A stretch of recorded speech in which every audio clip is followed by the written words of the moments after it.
When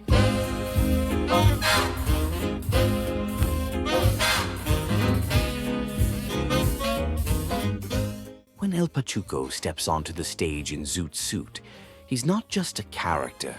He's a presence, mythic, dangerous, seductive, and strangely familiar. A devil in a Zoot Suit. El Pachuco's entrance is supernatural.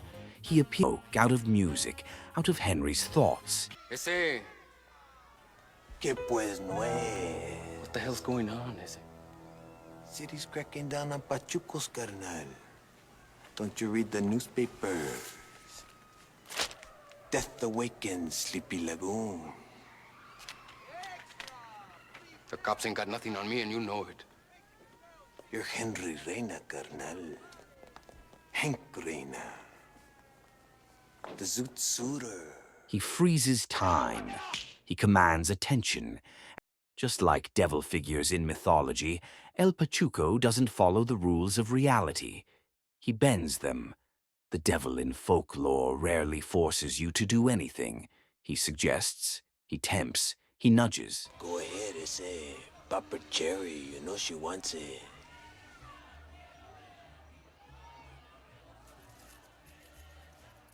El Pachuco does exactly that. He isn't Henry's enemy. He's the voice of defiance. The rebellious alter ego telling Henry how to survive, even if survival means dancing with danger. There's something even more telling about El Pachuco's presence. No one else reacts to him. The guards don't see him. The judge doesn't acknowledge him. The crowd doesn't respond. Only Henry Reina does. All rise.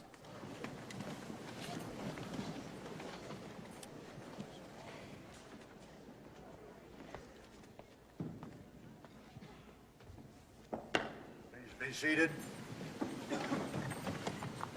Call this case, bailiff. El Pachuco exists in a space between reality and thought, not entirely real, but too powerful to ignore. Like a devil on the shoulder, he isn't meant for the world.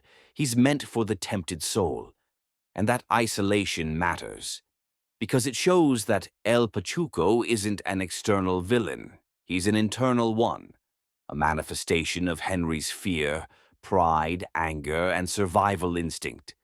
The part of him society refuses to understand, but Henry can't escape. Devil figures symbolize temptation, not always evil, but always risky. El Pachuco tempts Henry to embrace pride, anger, toughness, the parts of himself society already labels as criminal.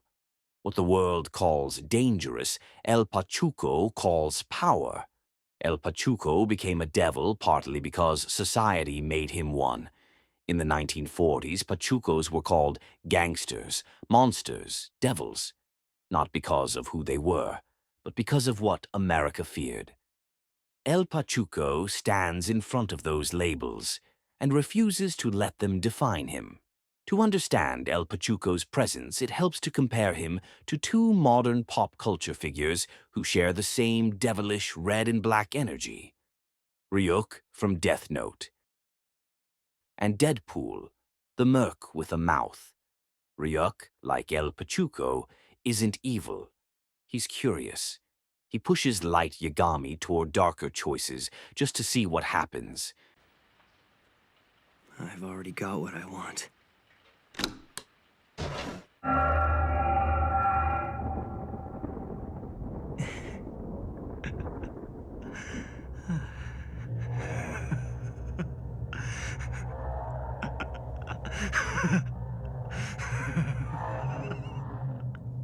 You've taken quite a liking to it.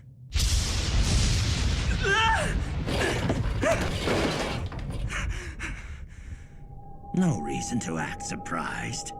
I am the Shinigami Ryuk. That used to be my notebook. Judging by your laughter, you've already figured out that what you have is no ordinary notebook.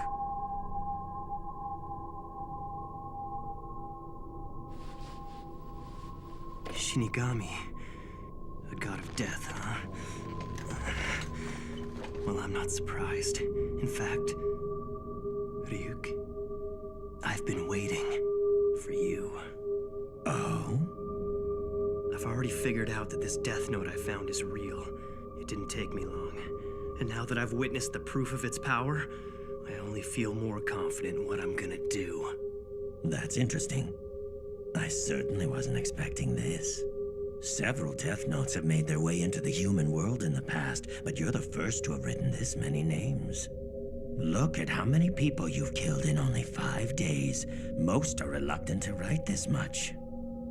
I've already prepared myself, Ryuk. I used the notebook even though I knew it belonged to a Shinigami. And now that Shinigami has come. So what'll happen to me? You're here to take my soul, right? Huh? What do you mean? Is that some fantasy you humans came up with? I'm not gonna do anything to you.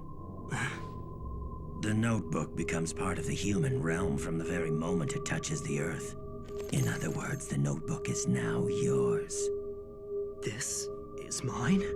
If you don't want it, just give it to someone else. But if you give it away, I'd have no choice but to erase your memories of the notebook. So then, you're saying I can use the Death Note all I want and I won't be punished? Let's just say this. You will feel the fear and pain known only to humans who've used the notebook.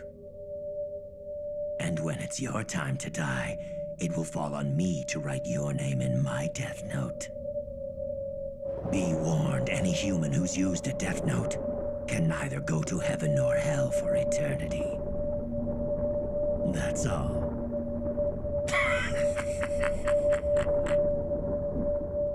Now you have something to look forward to after you die. That same devilish curiosity is what El Pachuco brings to Henry. Both exist outside the rules of the story. Both appear on their own terms. Both whisper in the hero's ear, instead of commanding them. Then there's Deadpool, the king of breaking the fourth wall. They call me the Merc with the Mouth. He talks directly to the audience. He comments on the plot. He refuses to stay inside the frame.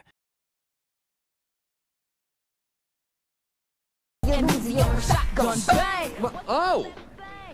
Oh, hello. I know, right? Whose balls did I have to fondle to get my very own movie? I can't tell you. Just like El Pachuco, both characters exist above the story. Both challenge the narrative. Both are brutally self-aware. And visually, their red and black aesthetic screams rebellion, danger, and devilish charm. El Pachuco, Ryuk, and Deadpool all share the same mythic DNA. They're tricksters, guides, devils in style, not necessarily in morality. They push the hero and the audience to confront uncomfortable truths. El Pachuco isn't just a character in zoot suit. He's a symbol of myth, identity, and survival. He's the devil society created, and the truth Henry needs. A red and black reminder that sometimes the devil isn't there to destroy you. He's there to tell you who you really are.